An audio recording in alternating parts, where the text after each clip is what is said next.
কোটা আন্দোলনকারীদের complete shutdown, আর তার ফলাফল আজকে এই অবস্থা। সমস্ত দাবি মেনে নেওয়ার পরেও তাদের আর সে শাটডাউন শেষ হয় না। কি কারণে আমি বুঝি না।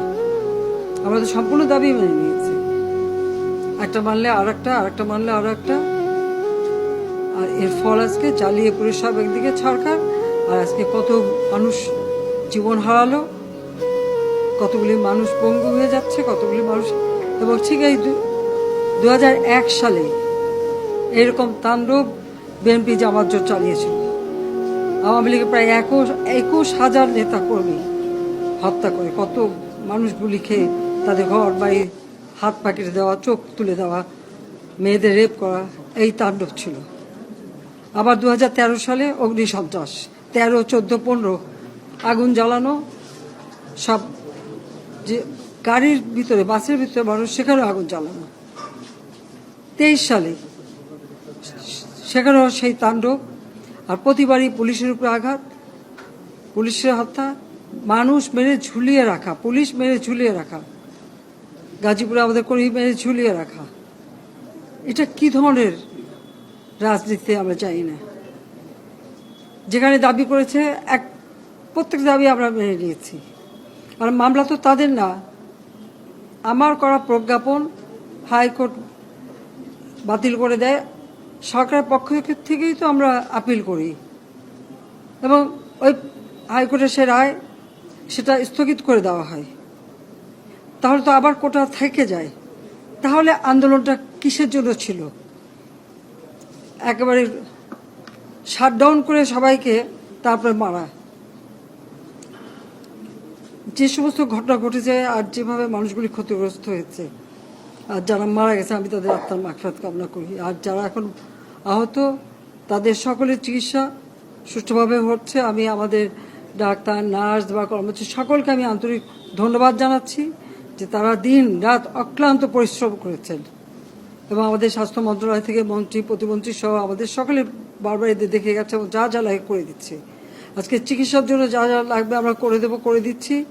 আর যারা পা হারিয়েছে বা হাত হারিয়েছে, আমরা কৃত্রিম পায়ের ব্যবস্থা করে দেব, যাতে তারা আবার সুস্থ মানুষের মতো চলতে পারে, নিজের কাজ করতে পারে। এবং এর মধ্যে একজন আবার প্রতিবন্ধীও, কাজে তার মা যাতে ভালোভাবে চলতে পারে। প্রতিবন্ধী অবশ্য আমরা ভাতাও দিচ্ছি, কিন্তু তাকে আরও ব্যবস্থা করে দেব, আমাদের যতটুকু সাধ্য করে দেব।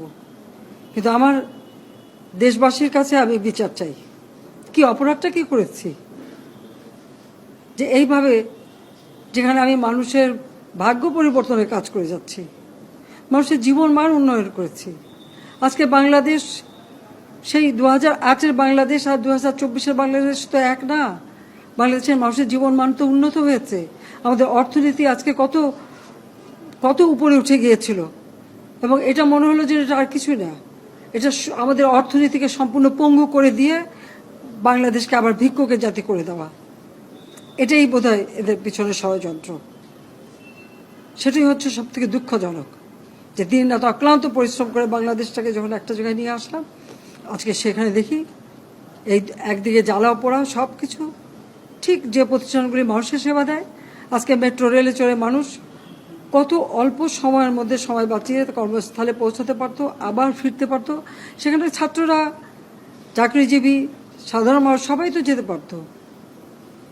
সেই স্টেশনগুলি পুড়িয়ে এখন ট্রাফিক জ্যাম, মানুষের কষ্ট। আমি তো কষ্ট লাঘব করেছি, কিন্তু যারা এইভাবে আগুন দিয়ে পুড়িয়ে মানুষের সে কষ্টে আবার ফেলে দিল, তাদের বিচার দেশের মানুষকেই করতে হবে। আমি খালি সকলের সহযোগিতা চাই। আর এইভাবে মায়ের কোল খালি হোক এটা আমি চাই না, কারণ আমি তো বাবা মা সব হারিয়েছি। আমি তো জানি হারাবার ব্যথা কত কষ্ট, কিন্তু সেই কষ্ট বুকে নিয়ে তো ফিরে আসতে এদেশের মানুষের জন্য। এখানে আমার তো কোনো চাওয়া পাওয়া নাই। আমি তো আমাদের ছেলে মেয়ের জন্য কিছু করিনি, শুধু তাদের লেখাপড়া, নিজেরাই চাকরি করছে, নিজেরাই পড়েছে। আমি কতটুকু করতে পেরেছি, কিন্তু আমি দেশের মানুষের জন্য করেছি। আজকে অন্তত মানুষের ভাত কাপড়ের ব্যবস্থা, চিকিৎসার ব্যবস্থা, তাদের কাজের সংস্থা সবই তো করে দিচ্ছিলাম। যখন আমরা এক উন্নয়নশীল দেশের মর্যাদা পেলাম, তখনই এই তাণ্ডব করে ঠিক যে জায়গাগুলি মানুষের সেবা করবে সেই জায়গাগুলিতেই আঘাত, শিক্ষা প্রতিষ্ঠানে হল ভেঙে দেওয়া।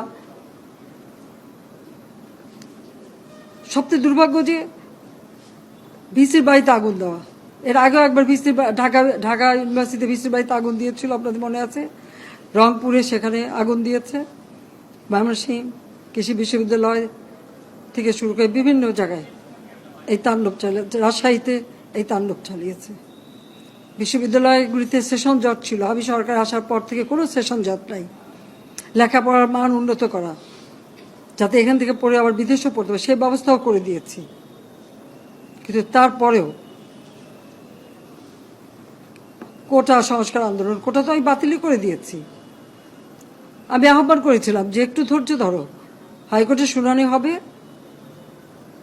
হাইকোর্ট যে রায় দেয়। না, তারপরেও এই আন্দোলন হবে। আজকে এই যে এতগুলি মানুষের জীবনের ক্ষতি হলো, এতগুলি পরিবার ক্ষতি হলো, এর দায় দায়িত্ব কাদের?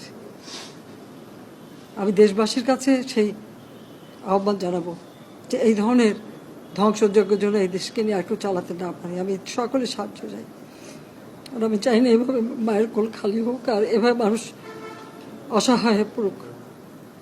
এই হাসপাতালটাই তো আজকে আপনারা দেখেন কত সুন্দরভাবে করে দিয়েছি। কিছু নেই হাসপাতালে, একটা লিফটও ছিল না আমি যখন সরকারে আসি। আর সেই এই হাসপাতালও আমার আব্বা স্বাধীনতার পর জাতির পিতা বঙ্গবন্ধু শেখ মুজিবই করে দিয়েছিলেন। আমি সেটা উন্নতি করেছি বলেই তো আজকে চিকিৎসা দিতে পারছি, নইলে এত রোগীর চিকিৎসা দেওয়া কোনোদিন সম্ভব হতো না। তা আমার কি এটাই অপরাধ যে আমি মানুষের জীবন মান উন্নত করার জন্য কাজ করেছি, আর সেই জায়গাগুলিকে হামলা করতে হবে? কোভিড-19-এর সময় যেখানে আমরা সব থেকে ভালোভাবে মানুষের চিকিৎসা দিতে পেরেছি, সেই কোভিড হাসপাতাল সেখানে আগুন দিয়েছে। এটা কি ধরনের খেলা?